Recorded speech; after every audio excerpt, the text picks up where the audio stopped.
Touria El Glaoui, je suis la fondatrice de 154 Contemporary African Art Fair.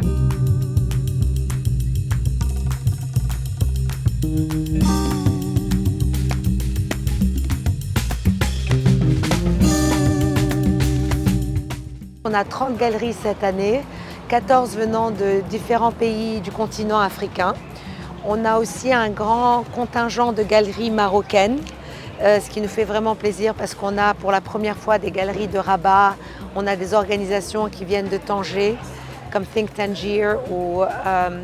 la galerie Abla Babou de Rabat, l'appartement 22 à Rabat. On est content de pouvoir montrer à la scène internationale qu'on a une culture de richesse de galeries et d'organisations non-for-profit qui viennent de différentes villes du Maroc et qui sont capables de montrer toute une exposition de la jeune création contemporaine marocaine à Marrakech. Depuis 2013, où on a créé la première édition de 154 Marrakech, on a pu voir une évolution en fait, de visibilité assez importante où les artistes du continent africain qui étaient un petit peu ignorés dans les 10 dernières années d'être beaucoup plus inclus, intégrés en fait dans une discussion beaucoup plus globale. 154 a eu un impact, je l'espère, sur, on va dire, la visibilité de ces artistes sur les plateformes internationales comme à Londres et comme à New York. Mais aussi, je pense que d'avoir fait une foire à Marrakech sur le continent africain a permis aussi en fait, aux collectionneurs, aux jeunes enthousiastes d'art de comprendre qu'il y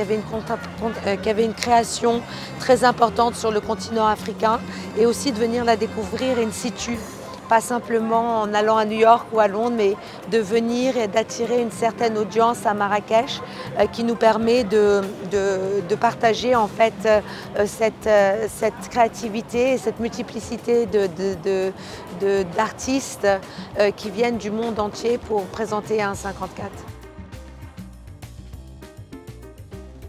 Alors chaque édition, on a un comité de sélection qui se réunit 3 fois par an pour Londres, New York et Marrakech, où nous avons un moment où avec quelques personnes, on regarde les applications des galeries qui nous ont été envoyées. Donc il y a une deadline pour répondre, mais il y a un moment où les applications sont ouvertes pour répondre et dire qu'on veut faire Marrakech ou on veut faire Londres ou on veut faire New York. Et on se réunit une fois par an pour décider de quel serait le meilleur programme pour 154 Marrakech, et choisir le nombre de galeries et aussi la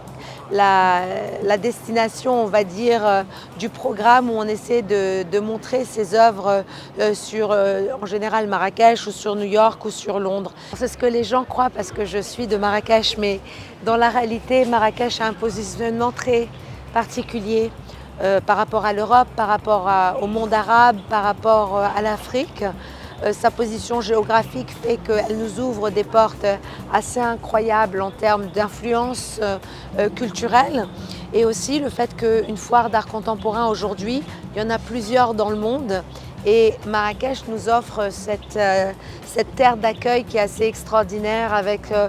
toute cette vie riche mais d'un point de vue culturel, aussi d'un point de vue artisanal, d'un point de vue héritage en fait, traditionnel et culturel. Et il n'y a pas beaucoup de villes qui permettaient de le faire aussi bien que Marrakech. Alors la seule chose que je conseille, c'est qu'il faut trouver des projets qui sont sérieux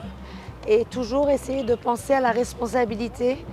qu'en faisant un projet pour promotionner des jeunes artistes ou pour aider la scène culturelle locale, il faut qu'elle ait du sens, il faut qu'elle soit sérieuse et il faut qu'elle soit consistante dans le temps. On ne peut pas décider de faire quelque chose un jour et changer d'avis le lendemain.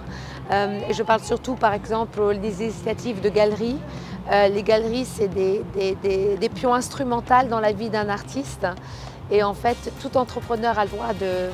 décider de son entrepreneuriat, mais il faut essayer toujours de penser en fait qu'est-ce qui aidera, qu'est-ce qui supportera en fait et rester en fait consistant sur le long terme.